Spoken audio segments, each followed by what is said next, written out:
નમસ્કાર દર્શક મિત્રો, સ્વાગત છે આપનું ઓનલાઈન ગુજરાત ન્યૂઝમાં. હું છું રિપોર્ટર કૌશિક. ગુજરાતના મંદિરોના કેમ્પેન હેઠળ આજે આપણે આવ્યા છીએ અમદાવાદ નજીકના કોટેશ્વર ગામ ખાતે, જ્યાં અહીંયા નરનારાયણ દેવદેવ સ્થાપવાનું ખૂબ જ સુંદર સ્વામિનારાયણ મંદિર આવેલું છે. તેના દિવ્ય સાનિધ્યમાં 7મા પાટોત્સવની ભવ્યથી ભવ્ય ઉજવણી ચાલી રહી છે, જેના ભાગરૂપે આજરોજ દાદા કાચરના વિવાહ મહોત્સવનું ભવ્યથી ભવ્ય આયોજન કરવામાં આવ્યું છે, જેમાં દાદા કાચરની જાન જોડાઈ છે. અહીંયા આપણી સાથે હાલ હરિભક્ત શ્રી હર્ષદભાઈ પટેલ મોટેરાના હાજર છે. તે આપણને સંપૂર્ણ વિગત આ મંદિરના ઇતિહાસ વિશે તથા કાર્યક્રમની માહિતી આપશે. Thank you. સ્વામિનારાયણ. આપનું પહેલાં તો નામ જણાવો. મારું નામ પટેલ હર્ષદભાઈ ડાયાભાઈ. મોટે કઈ જગ્યાએ ક્યાં આવેલું? આ મંદિર કોટેશ્વર ગામની અંદર એક ઝવેર ભગત થઈ ગયા. જે તે વખતે સ્વામિનારાયણ ભગવાન આ ભૂમિ પર વિચરણ કરતા હતા, ત્યારે ઝવેર ભગત કરીને એમના પરમ ભક્ત થઈ ગયા. એમને ઇતિહાસમાં એવું છે કે ગામના બધા દેશી લોકો એમનો વિરોધ કરતા હતા. સ્વામિનારાયણ ભગવાનનું ભજન કરતા હતા. સવારે વહેલા નીકળીને પ્રભાત ફેરીમાં જાય તો બધાને ડિસ્ટર્બ થાય, એટલે બધા એનો વિરોધ કરે કે આ સ્વામિનારાયણ કહે છે, આપણી સવારે ઊંઘ બગાડે છે, એટલે કે આનું કંઈક કારસ કાઢો. તો બધા ગામવાળાએ દેશી લોકોએ એવું નક્કી કર્યું કે આને છે ને જો એને હેરાન કરીએ, એટલે કે ભાઈ તારા સ્વામિનારાયણ ભગવાન જો સાચા હોય તો કે અમે કહીએ એ પરચો આલો. તો ઝવેર ભગત કે મારા ભગવાન પર મને વિશ્વાસ છે, તમે જે કહેશો એ હું પરચો આપીશ. તો કે તમે આ મહાદેવ કોટેશ્વરનું એક મહાદેવ છે, જૂનું મહાદેવ છે, એ મહાદેવ બહુ ઊંચી હાઇટવાળું છે, એની ઉપર એમને ચડાવરાયા કે તમે આ મહાદેવ ઉપર ચડો અને ત્યાંથી પડતું મૂકો. જો તમને કંઈ ના થાય તો અમે માનીએ કે તમારા સ્વામિનારાયણ ભગવાન સાચા. તો ઝવેર ભગત તો ખુમારીવાળા હતા અને સ્વામિનારાયણ ભગવાન ઉપર એમને દ્રઢ વિશ્વાસ હતો, પરમ ભક્ત હતા.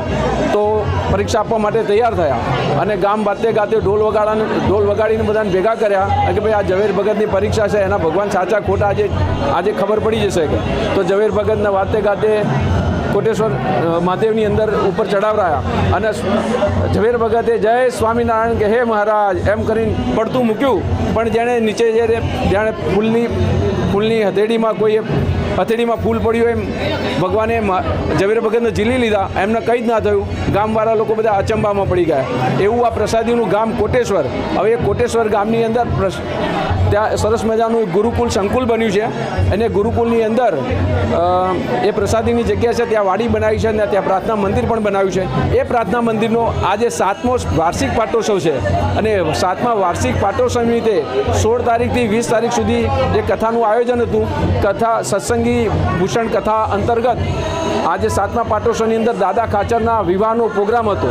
અને દાદા ખાચરના વિવાહના પ્રોગ્રામની અંદર ઈશ્વરવાળા ઘનશ્યામભાઈ એમને દાદા ખાચર બની અને કોટેશ્વર ગામની અંદર કથાના અંતર્ગત ત્યાં એમના વિવાહનો પ્રોગ્રામ છે.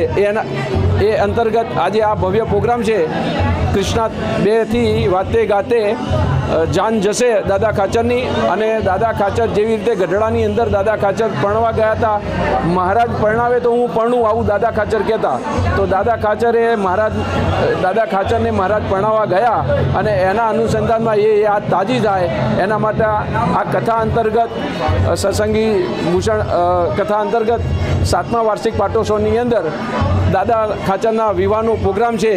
અને એના પ્રોગ્રામની આ બધી અત્યારે કાળામાળ તૈયારીઓ કરીને અને સરસ મજાનું આયોજન છે. લગભગ 1500-2000 માણસના જમણવાર સાથેનો પ્રોગ્રામ છે. અને સરસ મજાની સત્ય સંકલ્પ સ્વામી ત્યાં કથા કરી છે. અને કથાના અંતર્ગત આ ભવ્યથી ભવ્ય સરસ મજાનો દાદા ખાચરના વિવાહનો પ્રોગ્રામ થયો છે.